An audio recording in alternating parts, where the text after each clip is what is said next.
अस्सलाम वालेकुम बुजुर्गों, दोस्तों और साथी नाज़रीन। इस हफ्ते के फ़िक्र नज़र प्रोग्राम में आपका इस्तकबाल है। हिंदुस्तान की सियासत और हिंदुस्तान का माहौल कुछ ऐसा लग रहा है कि बदल रहा है। लोग ये बोलने पे मजबूर हो गए हैं कि चलो प्रकृति की ओर, मतलब नेचर की तरफ चलो या जंगल की तरफ चलो, या ये हो सकता है कि चलो फिर से हम हमारा वापस अच्छा वाला हिंदुस्तान लाएंगे जो 2014 से पहले जिसमें हम रहा करते थे। इसके साथ साथ अगर देखेंगे तो मुसलमान की खामोशी भी बढ़ते जा रही है। मुसलमान खामोश है, चाहे वो बीजेपी आरएसएस का बुलडोज़र क्यों ना हो या एनकाउंटर क्यों ना हो, बीफ की बात हो या दाढ़ी टोपी की बात हो, इसके बावजूद भी मुसलमान खामोश हैं। मगर मुसलमान की खामोशी सिर्फ खामोशी के हद तक महदूद नहीं है, इसलिए कि मुसलमान खामोश ज़रूर है लेकिन मुसलमान का दिमाग चल रहा है। मुसलमान गहरी सोच में हैं और ये सोचने में हैं, और जब तक आप खामोशी के साथ सोचते रहेंगे तो आपकी सोच भी पुख्ता हो जाएगी। चाहे वो पासपोर्ट के नाम पे हो, SIR के नाम पे हो, या भगवान राम को धोखा देने के नाम पे हो,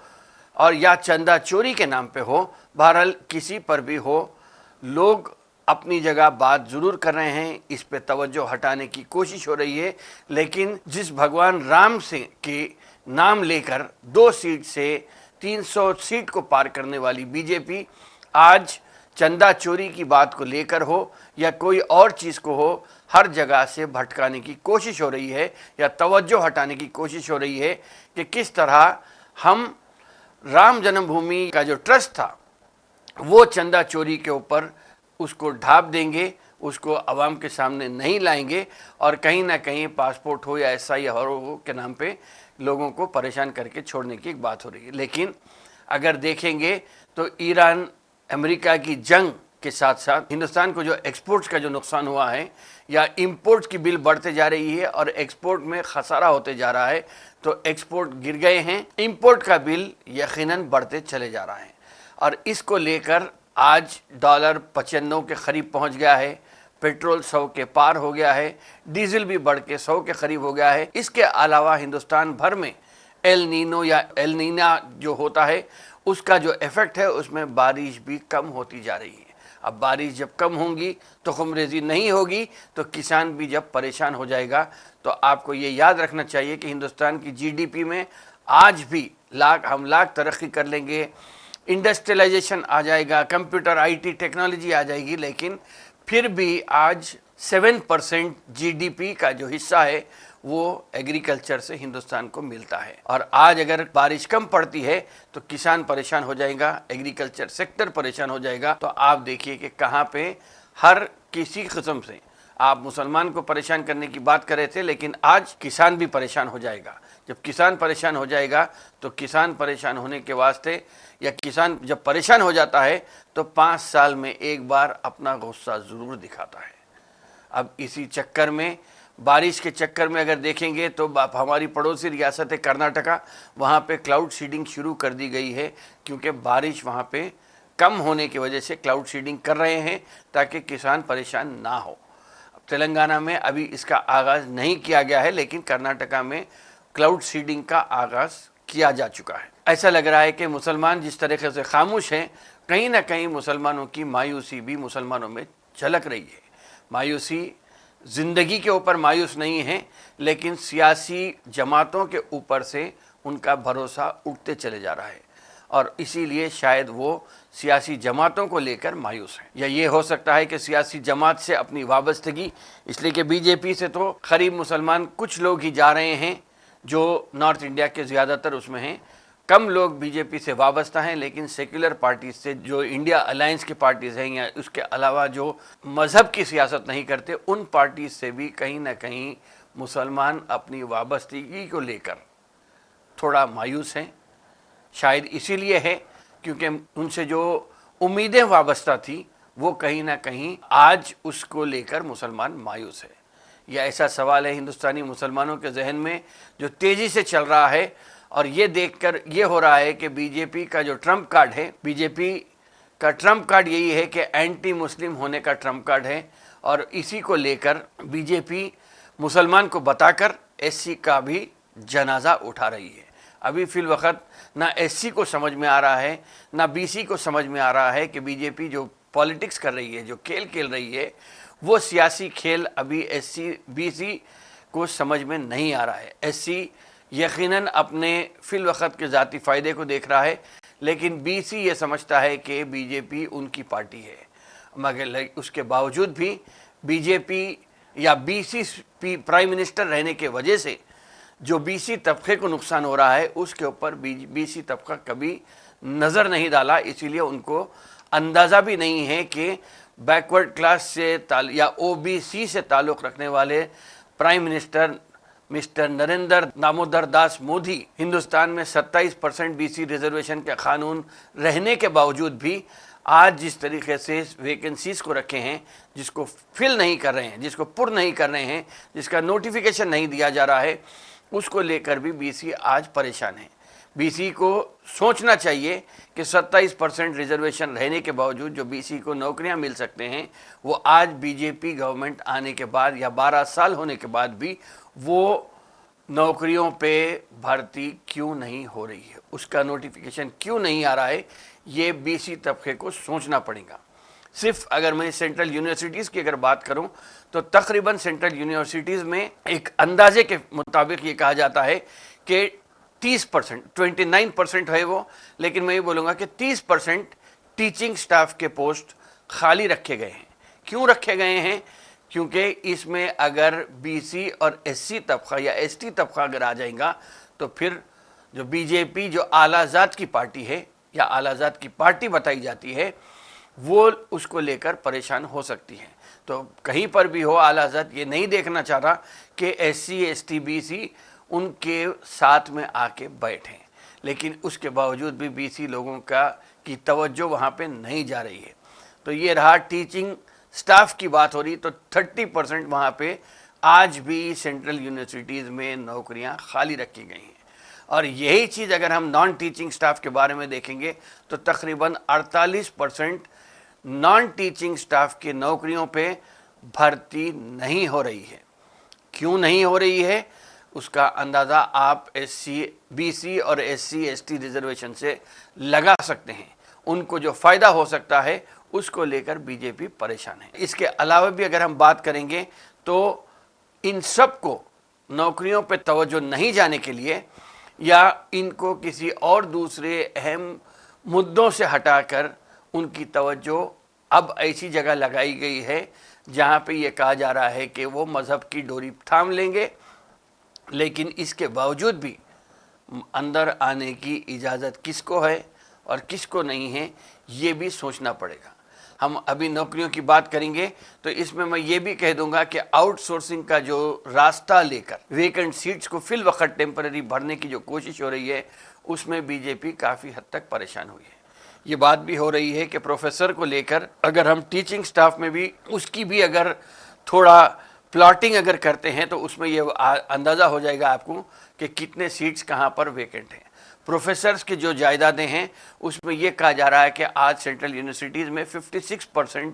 प्रोफेसर्स के नौकरियां खाली हैं। वेकेंट एसोसिएट प्रोफेसर के नौकरियों की अगर हम बात करेंगे तो तकरीबन 38% एसोसिएट प्रोफेसर के नौकरी वहाँ पे खाली रखी गई हैं। असिस्टेंट प्रोफेसर में ये चीज़ 18% तक के नौकरियां वहाँ पे खाली है। ओबीसी जुमरे में अगर जाएंगे ज़ात पात के चक्कर में तो ओबीसी की नौकरियां जो इनको मिलने का है 80% नौकरियां जो भरना चाहिए, जिसकी पुर होने की ज़रूरत है, सेंट्रल यूनिवर्सिटीज़ में ओबीसी रिजर्वेशन के 80% नौकरियों को आज खाली रखा गया है। ओबीसी प्राइम मिनिस्टर होने के बावजूद भी ओबीसी के साथ जो खेल हो रहा है वो ओबीसी को अभी समझ में नहीं आ रहा है। इसीलिए वो अंधभक्त बन के बीजेपी की तायद करने के लिए बहुत सारे इसमें मेजॉरिटी जो है वो समझ रही कि बीजेपी उनकी हमदर्द है, लेकिन 80% ओबीसी के नौकरियां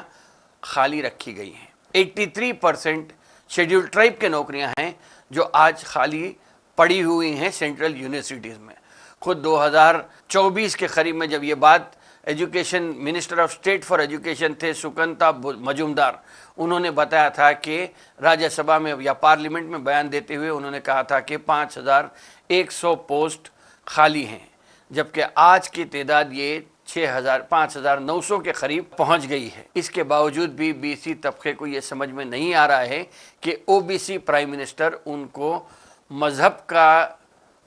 चस्का लगा के कैसा मुसलमानों से दुश्मनी निभाना, ये चीज में जो है उलझा के अपने आप की भलाई के लिए या बीसी तबके का नुकसान करते हुए नजर आ रहे हैं। एक एग्जाम ढंग से नहीं कर पाने वाली हुकूमत नौजवानों के मुस्तकबिल को तो पहले परेशान करके रखी, मुस्तकबिल को बर्बाद कर दिए। अब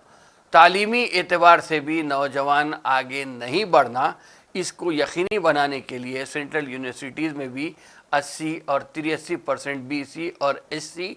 ज़ुमरे या एसटी ज़ुमरे के नौकरियों को खाली रखा जा रहा है। बहरहाल बात यह है कि नोटिफिकेशन हुकूमत देती है, फिर नोटिफिकेशन को रोकने के लिए हुकूमत ही ऐसा लग रहा है कि प्लेबैक सिंगर के ज़रिए किसी न किसी से कोर्ट में दरख्वास्त डाल के उनको फंसा दिया जा रहा है। बात रही इकोनॉमिक पावर की या माशी एतबार से मुल्क जिस तरीके से परेशान है, सियासी एतबार से हो, मजहबी एतबार से हो या माशी एतबार से हो, आज कहीं पर भी बीजेपी हिंदुस्तान को आराम से नहीं छोड़ी है। माशी एतबार से अगर हम देखेंगे तो 100 एक्सपोर्ट्स की तो तादाद घट चुकी है, इसीलिए शायद हमारे को भी मार्केट में अच्छे कपड़े, अच्छे मेवे, अच्छे चीज़ें जो हिंदुस्तान में पैदा होती थी और बाहर चले जाती थी, वो आज हमारे को मुयस्सर इसलिए हो रही है क्योंकि एक्सपोर्ट्स रुके हुए हैं और हमारे सामने वो चीज़ यहाँ पे डोमेस्टिक मार्केट में उसकी खपत को तलाश करने की कोशिश हो रही है। बहरहाल ये रहा डोमेस्टिक मार्केट का या एक्सपोर्ट ना होने की वजह से जो इंपोर्ट हो रहा है, जो इंपोर्ट बिल बढ़ रहा है, जिसकी वजह से फॉरेन एक्सचेंज को परेशानी हो रही है। उसमें अगर मैं 5 बड़े सेक्टर्स जिसमें इंपोर्ट ज़्यादा हो रहा है उसकी बात करूं तो तकरीबन $173 बिलियन का पेट्रोल, डीजल, ऑयल हमारे पास फर्स्ट क्वार्टर में इंपोर्ट हुआ था। इसके अलावा इलेक्ट्रॉनिक गुड्स हैं जो $116 बिलियन के करीब इलेक्ट्रॉनिक गुड्स इंपोर्ट होते हैं हिंदुस्तान भर में, जो फर्स्ट क्वार्टर में 2026 का जो फर्स्ट क्वार्टर गुजरा है अप्रैल से जून तक का, उसमें ये चीज़ रिकॉर्ड की गई है। $72 बिलियन वर्थ ऑफ गोल्ड या सोने का जो इंपोर्ट हुआ है वो $72 बिलियन के करीब हुआ है। मशीनरी, इलेक्ट्रिकल और नॉन इलेक्ट्रिकल मशीनरी का जो शोबा है वो ये बताता है कि तकरीबन $62 बिलियन का इंपोर्ट हिंदुस्तान में फर्स्ट क्वार्टर में हिंदुस्तान में किया गया था। आखिरी जुमला 5वां जो है वो ट्रांसपोर्ट इक्विपमेंट का है जिसमें $34 बिलियन के इंपोर्ट हिंदुस्तान में हुए थे। एक्सपोर्ट सुकड़ते जा रहा है और इंपोर्ट बढ़ते जा रहा है। इंपोर्ट बढ़ने से जो हमारा फॉरेन एक्सचेंज का जो डिप्लीशन हो रहा है, जो ख़त्म होते तेज़ी से ख़त्म हो रहा है, उसको लेकर अभी किसी ने ये बात नहीं की है। आप सभी जानते हैं कि इन्फ्लेशन रेट है, जो महंगाई बढ़ रही है, उससे आपके ख़ुद के जेब में, आपकी कमाई में बरकत तो नहीं रही है, बल्कि आपके जेब में जो पॉकेट में जो सुराख पड़ गया है, उससे आपको अंदाज़ा हो जाना चाहिए कि किस तरीके से महंगाई बढ़ के आपकी ज़िंदगी को दोभाल करते चले जा रही है। सियासी लोग अपने दुकानात चमकाने में लगे हुए हैं, कोई अपनी सीट बचाने में लगा हुआ है, कोई पार्लियामेंट में अपनी तादाद बढ़ाने के लिए लगा हुआ है, लेकिन आम आदमी आज परेशान है।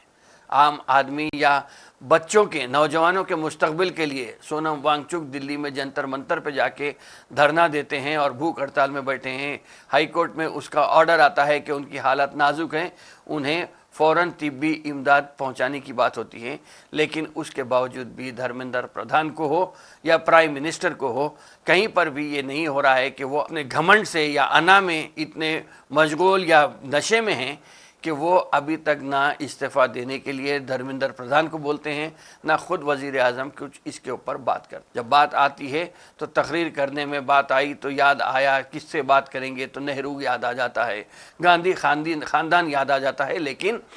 ना मुस्तकबिल, हिंदुस्तान का मुस्तकबिल जो नौजवानों का है उसके ऊपर बात होती है, ना किसी और चीज़ के ऊपर बात करने की उनमें हिम्मत अब नज़र नहीं आ रही है। 2029 में इलेक्शन है, लेकिन अब ऐसा लग रहा है कि बीजेपी से भी लोग आहिस्ता आहिस्ता उकताते चले जा रहे हैं। राम मंदिर घोटाले में या राम मंदिर चंदे में जो उलटफेर हुआ है, जो करोड़ों का उलटफेर हुआ है, उसको लेकर भी अवाम के बीच में ये बात ना आना, इसकी बहुत भरपूर कोशिश हो रही है। तरीक़े से इसके ऊपर तवज्जो हटाने की कोशिश हो रही है। अब अपोजिशन पार्टीज़ पार्लियामेंट में क्या करते हैं और किस तरह इसे अवामी अदालत में पेश करते हैं, ये देखना ज़रूरी है। इसलिए कि अब जो पार्टी 2 सीट से 300 सीट के निशाने को चली गई है, उस पार्टी का भी जनाजा उसी 300 सीट देने वाली अवाम राम मंदिर चंदे पे निकाल सकती है और निकालना भी चाहिए, क्योंकि भगवान राम के नाम पे आप चंदा वसूल करते हैं, आप पार्लियामेंट में वो इलेक्शन में वोट मांगते हैं।